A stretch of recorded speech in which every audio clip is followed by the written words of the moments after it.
The world is witnessing a moment that could redefine global power dynamics, and at the center of it stands a development that Vladimir Putin has long feared. Massive protests are erupting across Iran, shaking the foundations of the Tehran regime and sending shockwaves far beyond the Middle East. What may appear at first glance as a domestic uprising is, in reality, a geopolitical earthquake with the potential to destabilize alliances, expose authoritarian vulnerabilities, and threaten Russia's strategic lifelines. For years, Iran and Russia have stood shoulder to shoulder as isolated powers, united by sanctions, mutual enemies, and a shared resistance to Western influence. But now, as Iranian streets fill with angry citizens demanding change, Putin is watching nervously from the Kremlin. The reason is simple. If the Iranian regime collapses or even weakens significantly, Russia could lose one of its most critical allies at a time when it can least afford to do so. The protests in Iran did not emerge overnight. They are the result of decades of accumulated frustration, economic mismanagement, corruption, repression, and broken promises. Iranian citizens have endured inflation that has destroyed purchasing power, unemployment that has robbed young people of hope, and international isolation that has cut the country off from opportunities. While the government has repeatedly blamed foreign sanctions, the people increasingly see the regime itself as the root of their suffering. What makes these protests different from previous uprisings is their scale, persistence, and tone. Demonstrations are no longer limited to one city or social group. They have spread across major urban centers and smaller towns alike, involving students, workers, women, professionals, and even groups traditionally considered loyal to the state. The slogans being chanted are no longer cautious or reformist. They are openly defiant, targeting the very legitimacy of the ruling system. Security forces have responded with force, as expected, but the old playbook is no longer working as effectively. Despite arrests, internet shutdowns, and violent crackdowns, protests keep resurfacing. Each act of repression seems to fuel more anger rather than fear. The Iranian people appear to have crossed a psychological threshold, where the risk of silence feels greater than the risk of resistance. For Vladimir Putin, this is a nightmare scenario. Russia has invested heavily in Iran, not just diplomatically but strategically. Iran has become a crucial partner in Russia's confrontation with the West, especially since the war in Ukraine began. Iranian drones have reportedly played a significant role in supporting Russian military operations, and Tehran has provided Moscow with economic and logistical cooperation designed to bypass sanctions. If the Iranian regime falls, all of that could vanish overnight. A new government in Tehran, especially one shaped by popular revolt, would likely seek to normalize relations with the West rather than maintain hostility.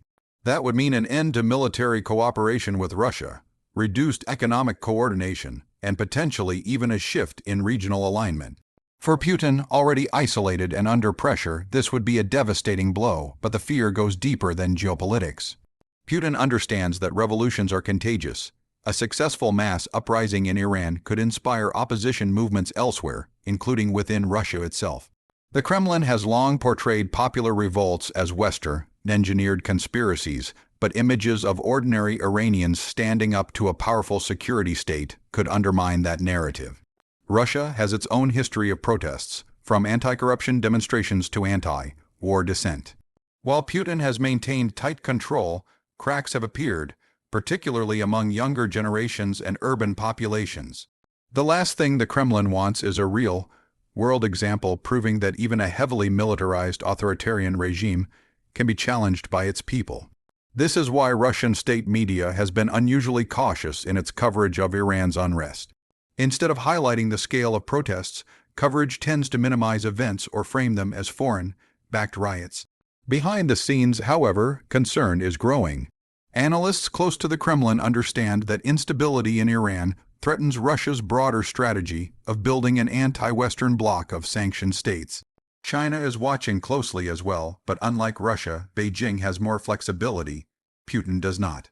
Russia's options are shrinking, and Iran has been one of the few reliable partners willing to openly defy Western pressure. Losing Tehran would mean losing leverage in the Middle East, losing access to alternative trade routes, and losing a partner that helped Russia survive diplomatic isolation. Inside Iran, the situation continues to escalate. Protesters are not only demanding economic relief but fundamental political change. Women have become a driving force of the movement, openly defying strict social laws and challenging the moral authority of the state. This has deeply shaken the regime, which relies heavily on ideological control to maintain power. Clerical authority, once untouchable, is now being openly questioned. This represents a seismic shift in Iranian society. When people begin to challenge the religious legitimacy of the ruling system, repression alone is no longer enough. The regime faces a crisis not just of control, but of belief. The Iranian leadership insists it remains strong, but internal fractures are becoming visible. Reports of disagreements within elite circles suggest that not everyone agrees on how to respond. Some favor harsher crackdowns, while others fear that excessive violence could push the country toward chaos or civil conflict. These divisions weaken the state at a critical moment. Putin understands these dynamics well because he has spent decades preventing similar fractures within Russia. His system is built on loyalty, fear, and the careful balancing of elite interests. Seeing those same mechanisms falter in Iran is deeply unsettling because it reveals how fragile authoritarian power can be when public consent collapses. The implications of an Iranian collapse would extend far beyond Moscow. The Middle East would be transformed overnight. Power balances would shift, proxy conflicts could unravel, and long-standing rivalries would be recalibrated. Russia's influence in Syria, already stretched thin, could be severely weakened without Iranian support. That alone would represent a major strategic loss for Putin. Economically, Russia would also suffer. Iran has served as a key partner in alternative trade systems designed to evade sanctions. A new Iranian government could abandon those arrangements, leaving Russia even more economically isolated. With limited access to global markets, Moscow relies heavily on such partnerships to sustain its economy. At home, Putin's fear is not just strategic but symbolic. The image of mass protests toppling a regime sends a message that no leader is invincible. For a man who has built his authority on the idea of stability and control, that message is dangerous. It challenges the narrative that authoritarian rule is necessary to prevent chaos. As the protests continue, the Iranian people are showing remarkable resilience. Despite facing overwhelming force, they return to the streets again and again. This persistence suggests that the movement is not a temporary outburst, but a deeper societal reckoning. History shows that when such movements reach a certain point, they become extremely difficult to stop. The Tehran regime may survive this wave, but even survival would come at a cost. Every protest chips away at legitimacy, every crackdown deepens resentment. Even if the system remains intact, it may emerge weaker, more isolated, and more dependent on force than ever before. For Putin, a weakened Iran is almost as problematic as a collapsed one. Russia could attempt to support Tehran behind the scenes, sharing surveillance technology, crowd control tactics, or intelligence expertise. But doing so carries risks. Any visible Russian involvement could fuel further anger among Iranian protesters who already resent foreign interference. It could also draw additional international scrutiny. Meanwhile, Western governments are watching carefully, weighing their responses. Open support for protesters could strengthen the movement, but also give the regime an excuse to intensify repression. This delicate balance leaves the future uncertain, but one thing is clear: the status quo is under unprecedented strain. Putin's worst fear is not just the fall of an ally. It is the proof that authoritarian systems, no matter how entrenched, can be challenged by determined citizens. Iran's protests threaten to expose a truth that the Kremlin works tirelessly to suppress. Power ultimately depends on the consent, or at least the compliance, of the people. As the streets of Tehran, Mashhad, Isfahan, and countless other cities continue to echo with chants of defiance, the world stands at a crossroads.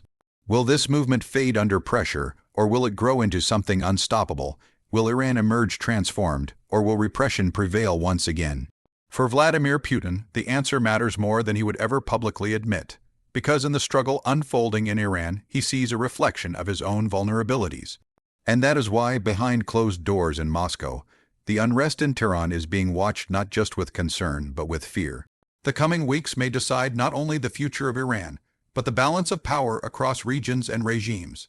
History is moving, and those who built their rule on control and silence are discovering that neither lasts forever.